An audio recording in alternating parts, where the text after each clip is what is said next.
Hello la team, j'espère que toutes et tous vous allez très bien. Avant de démarrer cette nouvelle thématique sur la génétique, sujet ô combien complexe, j'ai été amenée à m'interroger sur la génétique parce que j'ai récemment revu une de mes amies avec sa petite fille et elle s'interrogeait sur le fait que cet enfant soit blonde aux yeux bleus alors que ni l'un ni l'autre des parents, eux, ne l'étaient blonds aux yeux bleus précisément. Je me suis moi-même posé la question, moi de type latin, d'origine latine, j'ai mis au monde un enfant blond aux yeux bleus également.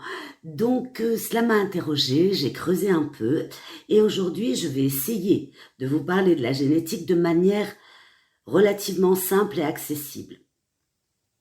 On va imaginer la génétique comme un grand livre de recettes transmis par nos parents, qui influence de fait qui nous sommes. Je me concentrerai donc sur les règles de base de la génétique et comment elles jouent un rôle dans nos apparences physiques, notre façon d'être, nos émotions et peut-être même notre intelligence. Nous allons y aller étape par étape. D'abord, petite définition de la génétique. C'est l'étude de comment les caractéristiques passent d'une génération à l'autre.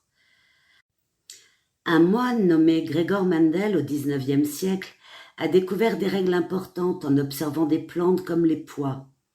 Il a fait des croisements entre les plantes différentes et vu des patterns réguliers. Voici donc ici ces 3 règles principales que je vais tenter d'expliquer simplement. La première est celle de l'uniformité. Quand on mélange 2 types purs de plantes qui diffèrent par une seule chose, comme par exemple la couleur des fleurs, tous les enfants de la première génération ressemblent à l'un des parents. Par exemple, si une plante à fleurs rouges croise une à fleurs blanches, tous les petits pourraient être rouges. Mais attention, la couleur blanche n'a pas disparu pour autant. Elle est juste cachée. La deuxième règle, c'est la règle de la séparation des caractéristiques. Dans la génération suivante, les traits cachés réapparaissent.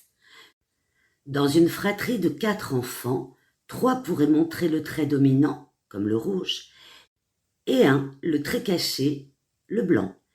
C'est comme si chaque parent donnait une moitié de l'information et ça se mélange au hasard. La troisième règle, c'est l'indépendance. Si on regarde plusieurs caractéristiques en même temps, comme la couleur et la forme, elles se transmettent séparément, sans s'influencer l'une l'autre. Ça crée ainsi plein de combinaisons possibles. Ces règles s'appliquent aussi aux humains et aux animaux, même si c'est plus compliqué dans la réalité. Passons maintenant à comment la génétique influence nos traits physiques, c'est-à-dire notre apparence. C'est l'exemple le plus clair. Par exemple, la couleur des yeux. Si vos parents ont les yeux bleus et marrons, vous pourriez avoir les yeux marrons parce que c'est souvent le dominant. La couleur des cheveux fonctionne pareil. Les cheveux foncés l'emportent souvent sur les cheveux clairs. La taille est un peu plus mixte. Elle dépend de plusieurs recettes génétiques, mais aussi de ce que l'on mange en grandissant.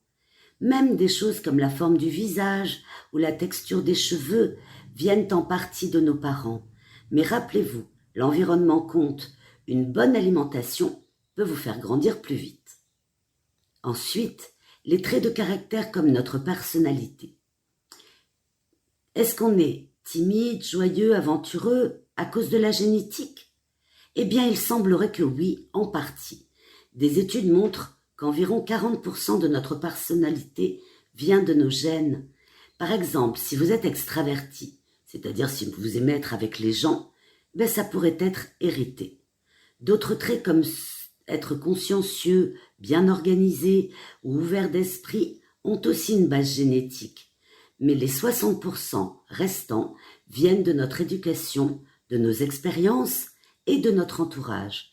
Ce n'est pas qu'un seul gène qui décide, c'est toute une équipe de facteurs.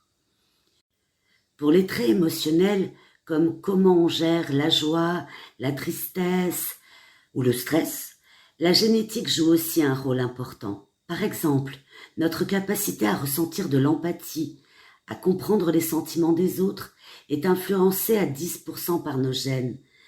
Des études montrent que la façon dont on régule nos émotions, comme rester calme sous la pression, a une part génétique d'environ 40 à 50%. Mais les expériences de vie, comme une enfance heureuse ou des événements durs, modifient beaucoup cela. Même des traumatismes peuvent influencer comment nos émotions se transmettent aux générations suivantes, via des changements dans l'expression de nos gènes. Enfin, les traits intellectuels comme l'intelligence, c'est un sujet qui fait débat, mais les recherches montrent que l'intelligence est modérément héritée, autour de 40 à 50%. Cela veut dire que si nos parents sont bons en maths ou en lecture, vous pourriez l'être aussi, grâce à des gènes qui aident le cerveau à bien fonctionner. Mais ce n'est pas tout. L'école, les livres, les jeux et même la nutrition jouent un rôle énorme. L'intelligence n'est pas fixée à la naissance. Elle se développe avec l'effort et l'environnement dans lequel on évolue. En conclusion, la génétique nous donne un point de départ. C'est un peu comme une carte au trésor, mais c'est notre vie qui décide du chemin. Les règles que Mendel nous a données, qui sont aujourd'hui quelque peu controversées, nous montrent comment les traits se transmettent.